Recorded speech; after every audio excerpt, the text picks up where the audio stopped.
6.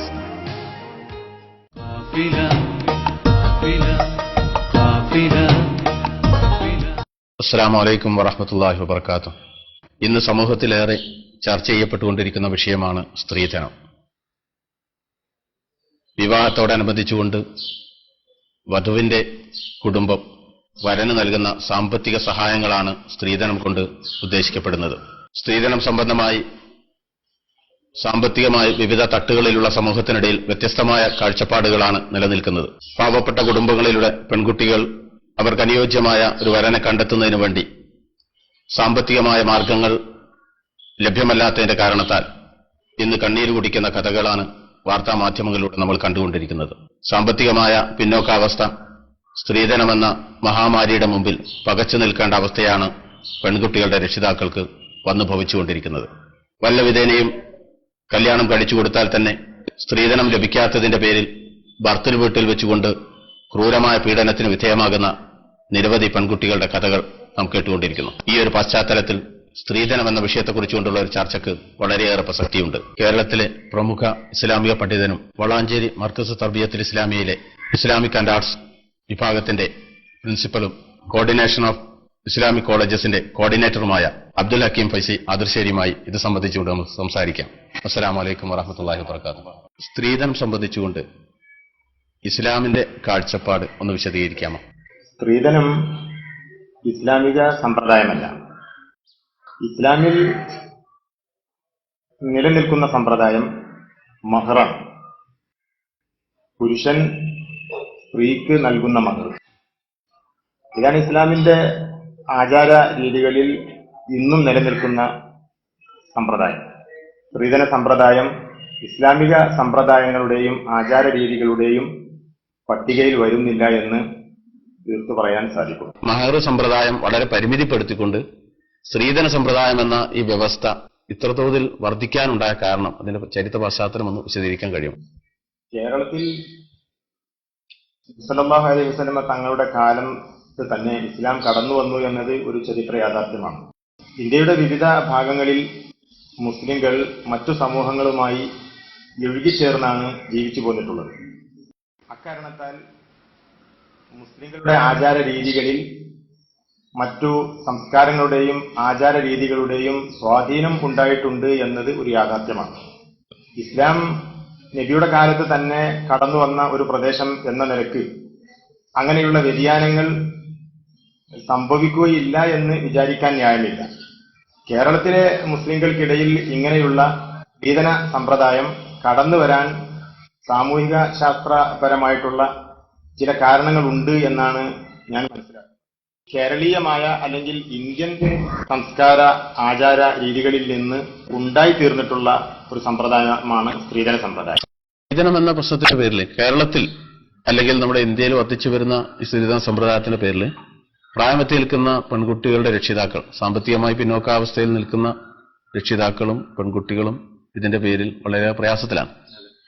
എന്നാൽ അതേസമയം നമ്മുടെ അറബ് രാജ്യങ്ങളിൽ മഹറിന്റെ അളവ് വർദ്ധിച്ചതിന്റെ പേരിൽ അല്ലെങ്കിൽ വലിയ മഹർ ചോദിക്കുന്നതിന്റെ പേരിൽ പുരുഷന്മാർ വൈവാഹിക ജീവിതത്തിൽ പ്രവേശിക്കാൻ കഴിയാതെ ചെറുപ്പക്കാർ ബുദ്ധിമുട്ടുന്ന ഒരവസ്ഥ അവിടെ കാണുന്നുണ്ട്.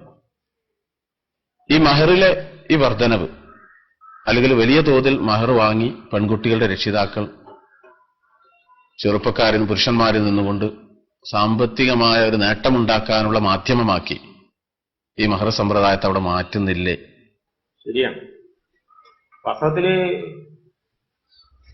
ഇത് ഒരു പ്രശ്നത്തിന്റെ രണ്ട് വശങ്ങളാണ്.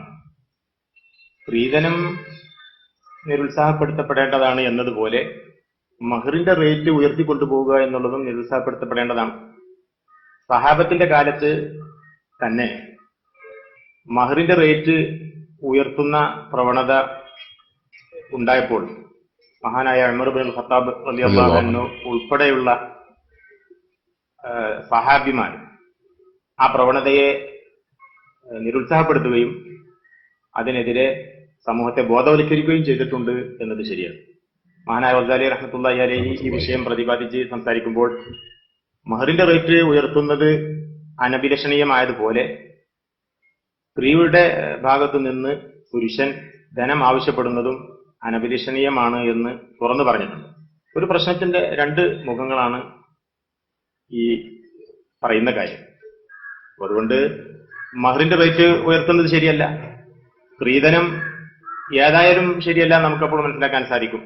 മഹർ യഥാർത്ഥത്തിൽ ഉള്ള കാര്യമാണ്, അത് തന്നെയും പരിധികൾ ലംഘിച്ച് അതിന്റെ റേറ്റ് ഉയർത്തുന്നത് ശരിയല്ല എന്ന് പറയുമ്പോൾ ഒട്ടുമില്ലാത്ത ഇസ്ലാമിക ആചാര രീതികളുടെ ചട്ടക്കൂട്ടിൽ വരാത്ത ഒരു കാര്യം നമ്മൾ ആചരിക്കുകയും അതിന്റെ റേറ്റ് ഉയർത്തി കൊണ്ടുപോയി രക്ഷിതാക്കളുടെ നടുവൊടിക്കുകയും ചെയ്യുന്ന സമ്പ്രദായം ഏതായാലും ശരിയല്ല എന്ന് വളരെ വ്യക്തമായി നമുക്ക് മനസ്സിലാക്കാൻ സാധിക്കുമല്ലോ. അപ്പോ ഈ സ്ത്രീധന സമ്പ്രദായം നിഷിദ്ധമാണ് എന്നാണോ അങ്ങയുടെ അഭിപ്രായം? നിഷേധിക്കപ്പെടേണ്ട കാര്യം തന്നെയല്ലേ ഇത്, അതിലെന്താ സംശയിക്കാൻ? വാസ്തവത്തില് സ്ത്രീയുടെ രക്ഷിതാവ് സ്ത്രീധനമായി നൽകുന്ന ഈ വലിയ തുക തുറന്ന മനസ്സോടുകൂടി അല്ല നൽകുന്നത് എന്ന കാര്യം നമുക്ക് എല്ലാവർക്കും അറിയാം. ആളുകളുടെ മുന്നിൽ കൈകാട്ടി ഇരിക്കപ്പുര വിറ്റ് ഉണ്ടാക്കുന്ന പണം അത് പൊരുത്തത്തോടു കൂടിയാണ്, സംതൃപ്തിയോടു കൂടിയാണ് നൽകുന്നത് എന്ന് വിചാരിക്കാൻ ഒരു ന്യായമില്ലല്ലോ. പൊരുത്തമില്ലാതെ നൽകപ്പെടുന്ന യാതൊരു സംഭാവനകളും യാതൊരു പാരിതോഷികങ്ങളും സ്വീകരിക്കാൻ പാടില്ല എന്ന് പണ്ഡിതന്മാർ വളരെ വ്യക്തമായി വെട്ടിത്തുറന്ന് പറഞ്ഞിട്ടുള്ളതാണ്. പൊരുത്തപ്പെട്ടാണെങ്കിൽ കൊടുക്കാൻ പറ്റും, പൊരുത്തപ്പെട്ടാണെങ്കിൽ കൊടുക്കാം എന്ന് പറയുന്നത് ശരി തന്നെയാണ്. പക്ഷെ പൊരുത്തപ്പെട്ടല്ലല്ലോ നൽകുന്നത്. പൂർണ്ണ തൃപ്തിയോട് കൂടിയാണ് പൊരുത്തപ്പെട്ടാണ് നൽകുന്നത് എങ്കിൽ പിന്നെ അത് പാടില്ല എന്ന് പറയാൻ ന്യായമില്ല. അങ്ങനെയാണെങ്കിൽ ഈ സ്ത്രീധനം കൊണ്ട് ഒരുപാട് ഗുണങ്ങളില്ലേ? അതായത് ഉദാഹരണത്തിന് സൗന്ദര്യമില്ലാത്ത, വിദ്യാഭ്യാസമില്ലാത്ത പെൺകുട്ടികളെ കല്യാണം കഴിച്ചു കൊടുക്കുന്ന പല രക്ഷിതാക്കളും വലിയ സാമ്പത്തിക സൗകര്യങ്ങൾ ചെയ്തു കൊടുത്തിട്ടാണ്. സൗന്ദര്യമുള്ള കുട്ടികളെ കല്യാണം കഴിച്ചു കൊണ്ടുപോകാൻ ചെറുപ്പക്കാർ ഒന്നുമില്ലാതെ തന്നെ തയ്യാറാകുമ്പോൾ സൗന്ദര്യമില്ലാത്തതിന്റെ പേരിൽ അല്ലെങ്കിൽ വിദ്യാഭ്യാസമില്ലാത്തതിന്റെ പേരിൽ സ്ത്രീധനം കൊണ്ട് അനുഭവിക്കുന്ന പോലെ തന്നെ നമ്മുടെ പെൺകുട്ടികൾ ചിലരെങ്കിലും പ്രയാസം അനുഭവിക്കുന്നുണ്ട്. അത് നമുക്ക് നിഷേധിക്കാൻ കഴിയാത്തൊരു സത്യമാണ്. അപ്പൊ സ്ത്രീധനം കൊണ്ട് ഈ വിഷയവുമായി ബന്ധപ്പെടുമ്പോൾ സ്ത്രീധനം കൊണ്ട് ഗുണമുണ്ടെന്നല്ലേ നമ്മൾ മനസ്സിലാക്കേണ്ടത്? ഇത് വലിയൊരു പ്രശ്നമാണ് താങ്കൾ ഉന്നയിക്കുന്നത്. സൗന്ദര്യം ഉള്ള പെൺകുട്ടികൾ സ്ത്രീധനമില്ലാതെ വിവാഹം ചെയ്യപ്പെടുന്നുണ്ട് എന്ന് യാഥാർത്ഥ്യബോധത്തോടു കൂടി പറയാൻ കഴിയുമെന്ന് ഞാൻ വിചാരിക്കുന്നില്ല. പ്രവാചകൻ സല്ലല്ലാഹു അലൈഹി വസല്ലം ഒരിക്കൽ സ്ത്രീയെ വിശേഷിപ്പിച്ചത് പളുങ്ക് പാത്രം എന്നാണ്. പളുങ്ക് പോലുള്ള പെൺകുട്ടികളെ ധാരാളം സ്ത്രീധനം കൊടുക്കേണ്ടതായിട്ട് വരുന്നുണ്ട്. സുന്ദരികളെ സ്ത്രീധനം വാങ്ങാതെ എല്ലാവരും യുവാക്കൾ വിവാഹം കഴിച്ചു കൊണ്ടുപോകുന്ന ഒരു പ്രവണത ഇവിടെ നിലവിലില്ല എന്നത് ശരിയാണ്. ഒറ്റപ്പെട്ട സംഭവങ്ങളിൽ കുട്ടികൾ സ്ത്രീധനത്തിനെതിരെയുള്ള ബോധവൽക്കരണം നടന്നുകൊണ്ടിരിക്കുന്ന കാലമാണ്. സ്ത്രീധനം വേണ്ട എന്ന് വെക്കുന്നുണ്ടാകാം. അങ്ങനെയുള്ള സന്ദർഭങ്ങളിൽ അവര് സൗന്ദര്യം ഉള്ള പെൺകുട്ടികളെ അന്വേഷിക്കുന്നുണ്ടാകാം. അതൊക്കെ ഒറ്റപ്പെട്ട കേസുകളാണ്. ശരാശരി സമൂഹത്തിൽ നിന്ന് നടന്നുകൊണ്ടിരിക്കുന്നത് സൗന്ദര്യവും വേണം, ധാരാളം പണവും വേണം എന്നുള്ളതാണ്. സൗന്ദര്യം എന്ന് പറയുന്നത് ആപേക്ഷികമായിട്ടുള്ള കാര്യമാണ്. അപ്പോൾ സൗന്ദര്യം പരിഗണിച്ച് വിവാഹം ആലോചിച്ച് നടക്കുന്ന ചെറുപ്പക്കാരുണ്ടാകാം. പക്ഷെ സമൂഹത്തില് സുന്ദരികൾക്കും വിരൂപകൾക്കും ഒക്കെ കല്യാണം കിട്ടണമെങ്കിൽ കോരി വാരി കൊടുക്കണമെന്ന അവസ്ഥ നിലനിൽക്കുകയാണ്. സൗന്ദര്യം എന്ന് പറയുന്നത് അത് പടച്ചവന്റെ സൃഷ്ടിയാണ്. സ്ത്രീധനം തുടങ്ങിയിട്ടുള്ള അത്യാചാരങ്ങൾ നമ്മുടെ സൃഷ്ടിയാണ്. പടച്ചവൻ ഒരു പെൺകുട്ടിയെ വിരൂപയായി പടച്ചു എങ്കിൽ ഞാൻ എന്റെ വകയായിട്ട് ഒരു വൈതരണിയും കൂടി കിടക്കട്ടെ സ്ത്രീധനം, അങ്ങനെ പറയുന്നത് ശരിയല്ലല്ലോ. സ്ത്രീധനം എന്ന് പറയുന്നത് നമ്മുടെ സൃഷ്ടിയാണ്. നമ്മൾ അതിനെതിരെ ബോധവൽക്കരണം നടത്തുകയും ആ അത്യാചാരം ഇല്ലായ്മ ചെയ്യാൻ ശ്രമിക്കുകയും ചെയ്യണമെന്നാണ് പറയുന്നത്. ഇതിനേതായാലും സമൂഹത്തിൽ നമ്മൾ നിരുത്സാഹപ്പെടുത്തേണ്ട ഒരു കാര്യമാണ് എന്ന കാര്യത്തിൽ പക്ഷാന്തരല്ല. ഇത് സംബന്ധമായി ഏറ്റവും കൂടുതൽ ഞാൻ ആമുഖമായി സൂചിപ്പിച്ചുവല്ലോ, കേരളത്തിൽ മുസ്ലിങ്ങൾക്കിടയിൽ സ്ത്രീധനത്തിന്റെ ആധിക്യം വളരെ കൂടുതലുണ്ട് എന്ന് സത്യമാണ്, നിഷേധിക്കാൻ കഴിയില്ല. ഇതിനെതിരെ ഏതു തരത്തിലുള്ള ഒരു നീക്കമാണ് നമുക്ക് നടത്താൻ സാധിക്കുക? അത് സംബന്ധിച്ചൊന്ന് വിശദീകരിക്കാൻ കഴിയും?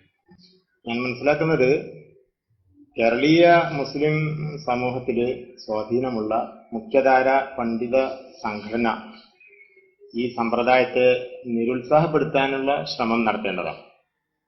നിരുത്സാഹപ്പെടുത്തുക എന്ന് പറയുന്നത് അതിന്റെ സാമൂഹികമായിട്ടുള്ള വശങ്ങൾ അത് പരിഗണിച്ച് ചെയ്യാവുന്നതേ ഉള്ളൂ.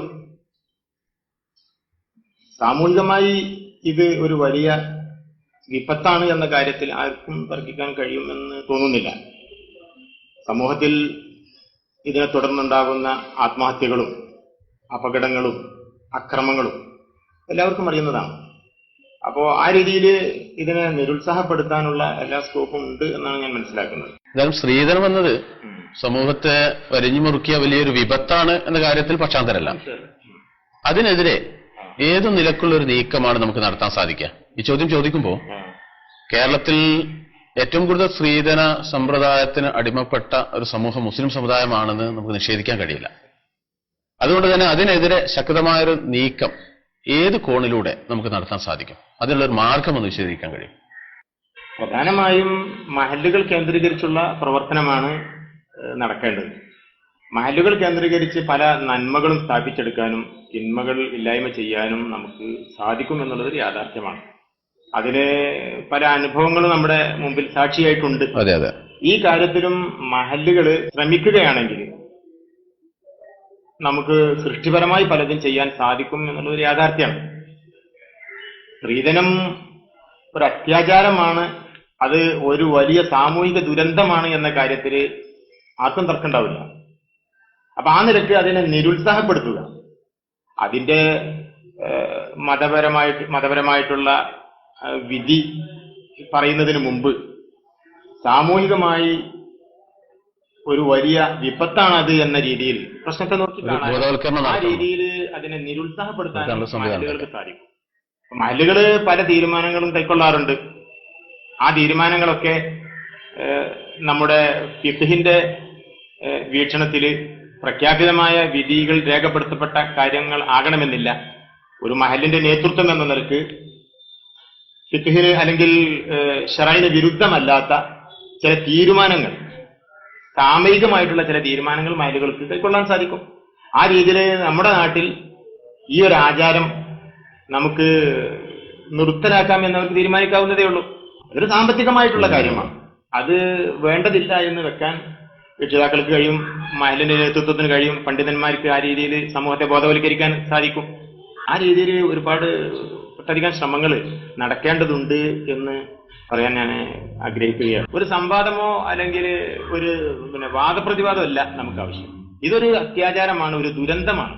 അതിനെ ഇല്ലായ്മ ചെയ്യാൻ നമ്മൾ തുറന്ന മനസ്സോടുകൂടി ശക്തമായൊരു മുന്നേറ്റം നടത്തുന്നത് വളരെ അനിവാര്യം. തീർച്ചയായും ഈ രംഗത്ത് നമുക്ക് ശക്തമായ മുന്നേറ്റം നടത്താൻ സാധിക്കുമെന്ന് തന്നെയാണ് നമ്മൾ പ്രതീക്ഷിക്കുന്നത്. ഞങ്ങളോട് സഹകരിച്ചതിന് നന്ദി.